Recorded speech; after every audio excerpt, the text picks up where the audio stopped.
नमस्कार, मैं अभिषेक श्रीवास्तव और आप देख रहे हैं लोकनाथ। आइए डालते हैं आज की खास खबर पर नजर। ग्वालियर हाईवे पर पुलिस जवान प्रमोद त्यागी से लूटपाट और गोलीबारी मामले में पुलिस ने मास्टरमाइंड धर्मेंद्र गुर्जर को धर दबोचा है। शिवपुरी जिले के नरवर के रहने वाले इस गिरोह के बदमाशों ने प्रमोद त्यागी से मोटरसाइकिल, मोबाइल और 30,000 रुपए कैश लूटे थे।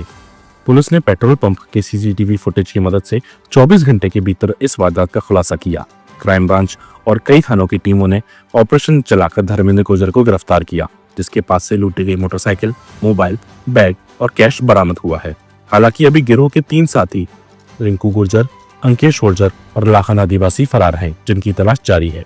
वरिष्ठ पुलिस अधीक्षक धर्मवीर सिंह ने बताया कि यह गिरोह हाईवे पर अकेले राहगीरों को निशाना बनाता था और शिवपुरी के सुभाषपुरा क्षेत्र में भी कई वारदातों को अंजाम दे चुका है। पुलिस का दावा है कि गिरोह के पकड़े जाने से हाईवे अब अधिक सुरक्षित हो जाएगा।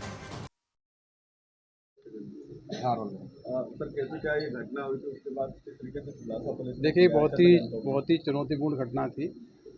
जिस प्रकार से प्रमोद त्यागी जो इंदौर में पदस्थ आरक्षक हैं, जिस प्रकार से उनके साथ घाटी गांव क्षेत्र में लूट की घटना हुई, ये बहुत ही चिंताजनक थी। आदरणीय डीजीपी साहब के द्वारा भी इस घटना पर चिंता व्यक्त करते हुए बहुत शीघ्र और सख्त कार्रवाई के निर्देश दिए गए थे। IG Gwalior zone, DIG Gwalior zone, सभी अधिकारी इसको लेकर चिंतित थे। इस घटना की सूचना मिलते ही सारे सीनियर ऑफिसर्स ने घटना स्थल का विजिट किया था और मौके से ये प्रेमा फेशिया लगा था कि ये या तो मुरैना क्षेत्र के बदमाश होंगे या हो सकता है पीछा किया गया है तो सुभाषपुरा शिवपुरी के भी हो सकते हैं। चुनौतीपूर्ण अपराध था, रात्रि में घटित हुआ था, इसलिए हमने एक विशेष ऑपरेशन इसमें लॉन्च किया, operation midnight pursuit. Midnight pursuit का उद्देश्य ये था कि हम पूरी रात मेहनत करेंगे और सुबह होने तक कहीं ना कहीं इस केस को वर्कआउट करेंगे। हमारी जो लोकल टीमें थीं, थाना प्रभारी Ghatigaon, SDOP Ghatigaon, Shekhar, additional SP Jayraj, ये सब तो सक्रिय थे ही थे। इसके अलावा जिला स्तर पर जो हमारे कॉम्पिटेंट अधिकारी हैं, जिनको हम क्राइम बस्टर्स भी कहते हैं, उन सभी को बुलाया गया। उस टीम को हमने अलग अलग दायित्व दिए गए। साइबर टीम ने अलग से काम किया, सीसीटीवी फुटेज को लेकर अलग टीमें काम कर रही थी। जिन अधिकारी कर्मचारियों को शिवपुरी के संबंध में अच्छा जानकारी है या मुरैना के संबंध में अच्छी जानकारी है, उनको हमने उन क्षेत्रों में भेजा। पूरी रात ये ऑपरेशन संचालित हुआ। इसमें additional SP Suman Gurjar, additional SP Jayraj, CSP Nagendra Sikarwar, Shekhar और इनकी सारी टीमें, साइबर टीम, क्राइम ब्रांच, लगातार 24 घंटे तक फील्ड में रही और फील्ड में रहते हुए इन्होंने कड़ी से कड़ी मिला के फाइनली इस केस को वर्कआउट किया है।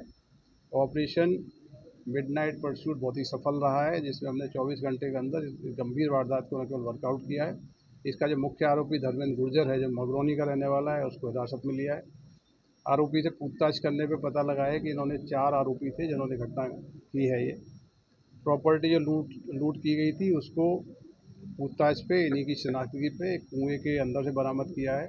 आरोपियों ने योजना बनाई थी कि मोटरसाइकिल और बाकी प्रॉपर्टी को कुएं में डाल देंगे, जिससे कि ये पकड़े नहीं जाएंगे, उसको छुपाने की कोशिश की थी। इन्हीं की निशानदेही पे मोटरसाइकिल, पर्स, बैग और अन्य जो सामान लूटा गया था उसकी बरामदगी हो गई है। तो ये ऑपरेशन हमारा बहुत ही सक्सेसफुल है। इसमें डीजीपी साहब ने भी कहा है कि बाकी आरोपी भी गिरफ्तार किए जाएँ और इस पूरी टीम को जिसमें शामिल थी उनके स्तर से भी सम्मानित किया जाएगा, पुरस्कृत किया जाएगा। ये केस बहुत ही ब्लाइंड केस था। ब्लाइंड केस में सुराग देने वालों के लिए 10,000 रुपये का नाम घोषित किया गया था।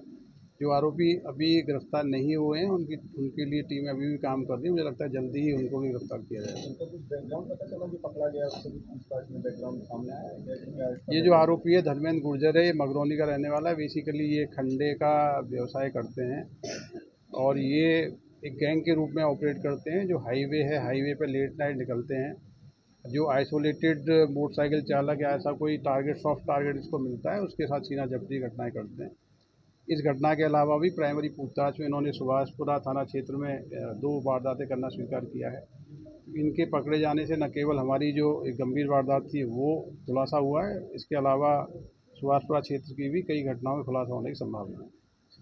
ऐसे ही वीडियोस को देखने के लिए आप लोकनाथ के YouTube चैनल को सब्सक्राइब करें। साथ ही लोकनाथ के अन्य सोशल मीडिया हैंडल्स जैसे कि फेसबुक और इंस्टाग्राम को भी आप फॉलो कर सकते हैं।